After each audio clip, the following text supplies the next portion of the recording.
앞서 설명드린 것처럼 어떤 정량화된 점수가 사실 없어요. 도전 K-스타트업과 같은 이런 큰 행사에서의 수상 기업이라면 이미 여러 전문가들이 여러 차례 검토를 한 거라고 생각이 되니까 당연히 가점이 있죠. 먹고 들어가는 거죠.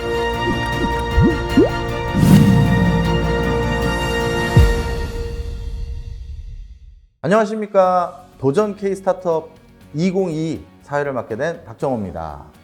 오늘도 정말 모시기 어려운 분, 어찌 보면 스타트업 분들의 꿈이 이분 얼굴 한번 보자 일 수도 있는 분이신데요. 어찌 보면 우리나라를 대표하는 굴지의 기업들을 키워내신 산실 역할을 해주신 분을 오늘 어렵게 모셨습니다. 컴퍼니 K 파트너스의 이강수 대표님 모셨습니다. 대표님 안녕하세요. 네, 안녕하세요. 컴퍼니 K 파트너스 이강수 대표입니다. 저희 컴퍼니 K 파트너스는 초기 기업 투자의 강점을 가지고 있는 벤처 캐피탈입니다. 한 1조 원 가까운 운영 자금을 운영하고 있고요. 매년 1,000억 넘는 투자금을 집행하고 있습니다. 초기 기업에 투자하고 초기 기업이 성장하는 과정에 지속적으로 투자하는 것을 사명으로 생각하고 초기 기업과 함께 성장하는 그런 회사가 되고자 합니다. 근데 대표님 여태까지 많은 회사들 지원하셨잖아요. 그 중에서 좀 기억에 남는 회사들 한두 개 먼저 소개해 주신다면 어떤 회사들 있을까요? 투자했던 기업 중 기억에 남는 회사는 치과 캐드 솔루션을 만드는 초기 기업입니다. 이제 그 회사를 투자하게 된 거는 사실 팀이 우수하고 시장 전망도 좋은 당연히 그런 이유 때문에 했는데 그 회사가 하고자 하는 디지털 덴티스트리라고 하는 치과 영역을 디지털화하는 분야에 큰 혁신이 일어나고 있는데 그 혁신의 중심인 캐드 솔루션을 하는 회사여서 지금은 작지만 나중에 1조, 10조짜리 회사가 될 수 있겠구나 생각하고 질렀습니다. 스타트업들이 결국 투자를 받기 위한 고민들을 많이 하고 있을 것 같은데 그럼 대표님 같은 분들에게 투자를 이끌어내기 위해서는 스타트업이 처음에 뭘 준비해야 됩니까?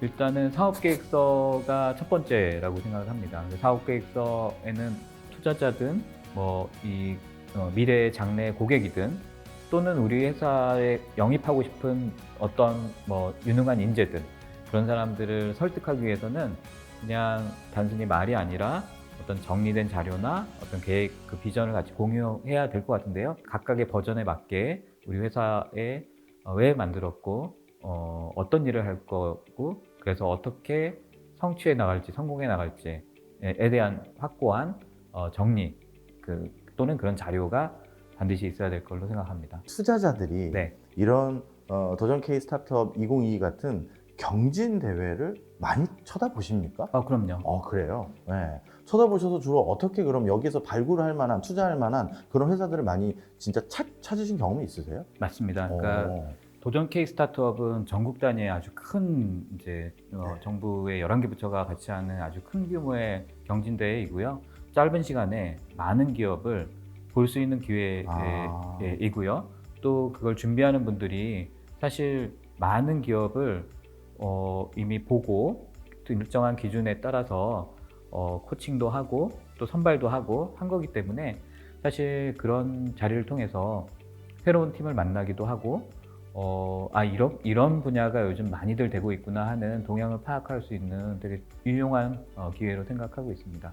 대표님 말씀 들어보니까 진짜 그렇겠네요. 사실 투자자들 입장에서도 좋은 스타트업을 발굴하는데 비용이 드는데 시간적 비용이든 물리적 비용이든 그런 비용을 가장 효과적으로 절감할 수 있는 제일 좋은 기회가 경진대회라는 생각이 지금 드네요. 또 한 가지 또 특이한 게 있어요. 창업에도 세상에 무슨 패션처럼 유행이 좀 있는 것 같아요. 요즘 유행이라고 해야 될까요? 요즘은 뭐가 트렌드입니까? 최근에는 인공지능 관련된 회사들이 굉장히 많아졌어요. 이 창업은 그 기술과 시장의 변화를 그대로 이렇게 투영을 하는 것 같습니다. 사실 유행에 따라서 한쪽으로 몰려갔고 또 한쪽으로 몰려가고 해서는 성공하고는 좀 거리가 멀지 않을까라는 생각을 합니다. 근데 다만 유행이 오고 패션이 돼서 그 인더스트리가 그 산업 분야가 막 붐이 될 때 흔히 거품이 있다고 하죠. 근데 그 과정은 산업이 성장하는 자연스러운 과정인 것 같아요. 일종의 산통 같은 거군요. 네, 맞습니다. 제가 97년부터 몇 차례 그런 사이클들을 봤었는데요. 네.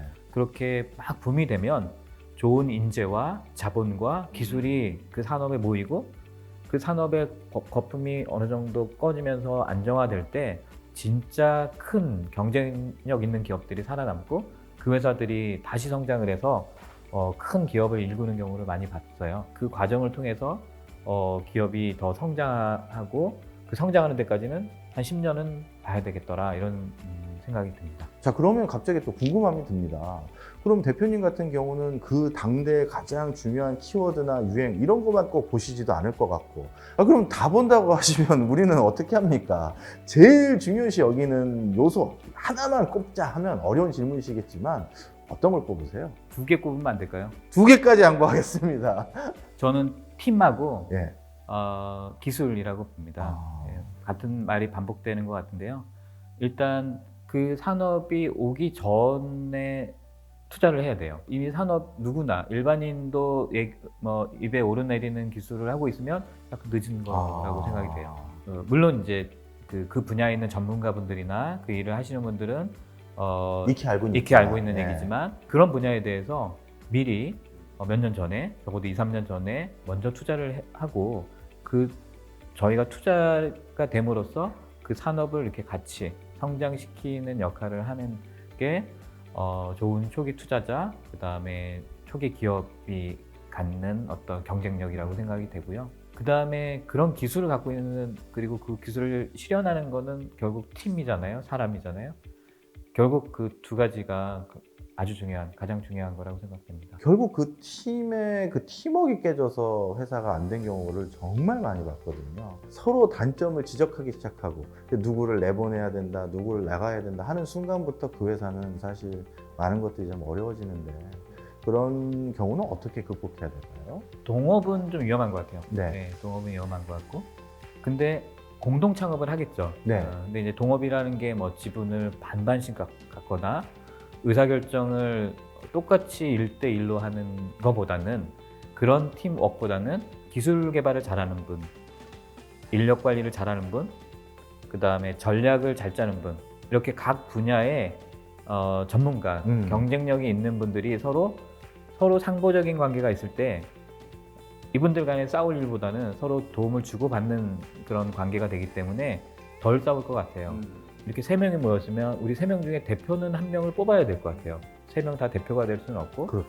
그래서 우리가 그 대표한테 최종적인 의사결정을 위임할 수 있는 그런 신뢰관계를 갖고, 그래서 그걸 서로 존중하는 그런 팀워크를 가졌으면 좋겠습니다. 굉장히 이상적인 말씀인데 쉽지 않죠. 또 중요하기도 합니다. 네.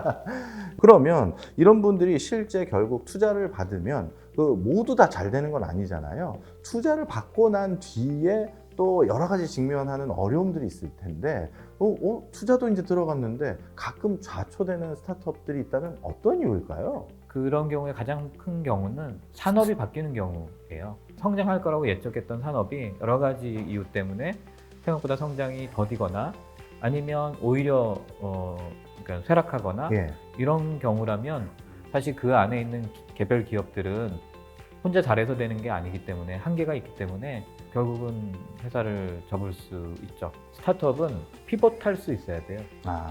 흔히 이 사업이 아닌가 봐, 이 산이 아닌가 봐 그러면 얼른 내려서 옆에 산을 올라갈 수 있는 유연성하고 어떤 결단력이 필요하죠. 저는 당초 자신들의 목표였으니까 무조건 가는 게 왕도가 아닙니다. 아니군요. 네, 맞습니다.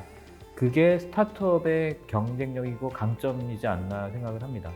그래서 실제로 저희가 투자한 기업 중에 직방이라는 회사가 있어요. 네, 알죠. 저희 이제 유니콘이 됐죠. 그 회사가 대표적으로 모바일에서 커머스를 할 수 있는 솔루션을 개발하는 솔루션 개발 회사였어요. 전혀 다르네요. 네, 맞습니다. 근데 이제 그 시장이 굉장히 레드오션이 되고, 그래서 안성우 대표가 굉장히 초기에 사업을 부동산 관련된 시장, 아무도 아직 진입한 사람이 예. 없었는데요. 그때 처음 진입을 하면서 지금의 유니콘이 된 거죠. 당시에 우리 초심대로 소프트웨어를 개발해야 돼라고 했었으면 아마 그 오늘의 직방은 있기 힘들었을 겁니다. 이야, 아니 저는 그냥 그 이산이 아닌가벼라는 정도가 이 소프트웨어 프로그램이 아니라 이걸 개발해도 이 정도인 줄 알았는데 그게 아니라 완전 업종 전환을 한 맞습니다. 거거든요. 예. 그럼 이제 그 기업을 찾아가서 아 내가 당신 기업들하고 이제 좀 투자에 대해서 직접적인 얘기를 해보겠다라고 하시게 되는데요. 그럼 아마 많은 예비 창업자들이나 창업자분들은 궁금하실 게 그렇게 되면 그 다음 밟게 되는 프로세스가 뭔지 궁금할 것 같아요. 맞아요. 이제 창업자분들이 알아주시면 좋을 게 이제 지피지기면 백전백승. 네. VC를 만나서 VC로부터 투자를 받으려면 예. VC가 뭐 하는지, 네. 어떤 내부적인 과정을 통해서 의사결정하는지 알면 도움이 많이 되겠죠. 예. 담당 심사역이 회사를 처음 만나요. 그래서 이제 설명을 듣게 되죠. 회사를 방문하거나 또는 투자사에서 만나거나 계속 검토를 해야 되겠다는 판단이 있으면 투자 회사에서 IR을 합니다. 정식 예. IR을. 예. 그러면 이제 그 투자 회사에 투심 위원들이 다 참석하는 상당히 많은 분들이 참석하는 데에서 공식으로 피치를 하게 되는 거죠. 네. 보통 30분에서 1시간 정도 충분한 시간을 주네요. 피치를 하고요. 날카로운 질문도 왔다 갔다 하게 됩니다. 그런 IR을 했다고 하면 상당히 거기까지도 쉬운 기회는 아니에요. 왜냐하면 그 담당 심사역이 IR을 올릴지 말지는 또 상당히 내부적인 예비 검토 회의 같은 걸 통해서 결정을 하기 때문에 근데 그 IR에서 이제 피드백이 왔어요. 그러면 이제 진행하기로 하면 그러면 담당 심사역이 이제 투자 심사 보고서를 작성을 하게 돼요. 예. 그래서 이제 투자 검토 보고서를 작성하면 뭐 여러 가지 회사의 경쟁력과 그다음에 단점, 그다음 보완할 점, 투자를 하면 어떻게 회수할지, 그다음 회수 수익률은 예상 수익률은 어떻게 되는지를 한 30-40페이지로 정리한 아주 그 검토 보고서를 네. 작성을 하게 됩니다. 그 검토 보고서를 기반해서 예비 투자 심사위원회, 예비 투심이라고 하는데 투심을 열고 거기서 통과가 되면 또 본 투심이라는 걸 열어서 한 번 더 의사결정을 해서 그 과정 중에 계약 조건의 협의나 뭐 전체적인 투자 조건을 협의를 하면서 최종 납입까지 가게 됩니다. 보통 이 과정은 사업 계획이 잘 준비된 경우에도 한 3개월 정도가 걸리니까 적지 않은 시간이 걸려요. 그래서 자금 소요 계획이 있다고 하면 충분히 그런 기간을 고려해서 투자 회사와 얘기를 시작을 해야 됩니다. 네. 그러면 그 투자 심사역들이 이렇게 IR에 올리거나 아니면 투자 계획서 쓸 때 우리나라에 이렇게 공신력 있는 대회에서 수상을 했거나 높은 성과를 낸 것도 뭐 어떤 가점이라고 해야 될까요? 뭐 이런 약간 요인이 됩니까? 당연하죠. 앞서 설명드린 것처럼 어떤 정량화된 점수가 사실 없어요. 예. 그러니까 심사역이 판단을 하고 투자심의위원들이 판단을 하는 거이고 그 판단의 근거로는 여러 가지가 들어가는데 도전 K-스타트업과 같은 이런 큰 행사에서의 수상 기업이라면 이미 여러 전문가들이 여러 차례 검토를 한 거라고 생각이 되니까 당연히 가점이 있죠. 먹고 들어가는 거죠. 이야, 여러분 들으셨죠? 먹고 들어갑니다. 지금 많은 스타트업 분들이 2022년을 마무리하는 이 시점에 왠지 2023년은 경기도 더 냉랭하고 우리 스타트업을 바라보는 시각도 좀 더 차가워질 거다 걱정을 많이 할 것 같습니다. 이런 어떻게 보면 후배님들, 먼 후배님들에게 당부의 말씀 또 격려의 말씀 한 말씀 해주신다면? 최근 자본시장을 비롯해서 뭐 물가, 금리, 세계 정세 어느 거 하나 긍정적인 얘기가 없잖아요. 그래서 사실은 별로 안 좋아요. 그런데 저는 감히 지금이 창업할 때라고 얘기를 드리자면 이런 안 좋은 상황이 계속 몇 년씩 가게 되면 사실 모두한테 다 안 좋은 거거든요. 막 창업하는 분들한테는 오히려 더 준비할 수 있는 기간을 가질 거라고 생각이 돼요. 자본시장이 좀 더 활발하게 되면 사실 그 시점이 우리 이제 창업한 기업들이 더 많은 자금과 더 많은 인력을 뽑아야 될 때라고 생각이 되거든요. 그러면 그때 창업을 시작한 분들은 사실 기회를 놓칠 텐데 그렇네요. 지금 준비하신 분들이 좋을 때, 해가 들 때 그 햇볕을 다 받을 수 있는 그런 준비의 기간이라고 생각이 됩니다. 그래서 지금 창업은 해볼 만하다고 생각합니다. 어떻게 보면 우리나라 처음 벤처의 태동기부터 지금까지 많은 스타트업을 옆에서 육성해 주시면서 육성이라고 표현하면 안 되죠. 같이 투자하고 같이 성장해 오셨으면서 네. 많은 또 기업들을 지금 보셨는데 앞으로 우리 이 대표님이 하셔야 될 일이 더 많을 것 같습니다. 앞으로도 우리 미래 예비 창업자들에게 따뜻한 관심과 격려 많이 부탁드립니다. 감사합니다. 네, 고맙습니다.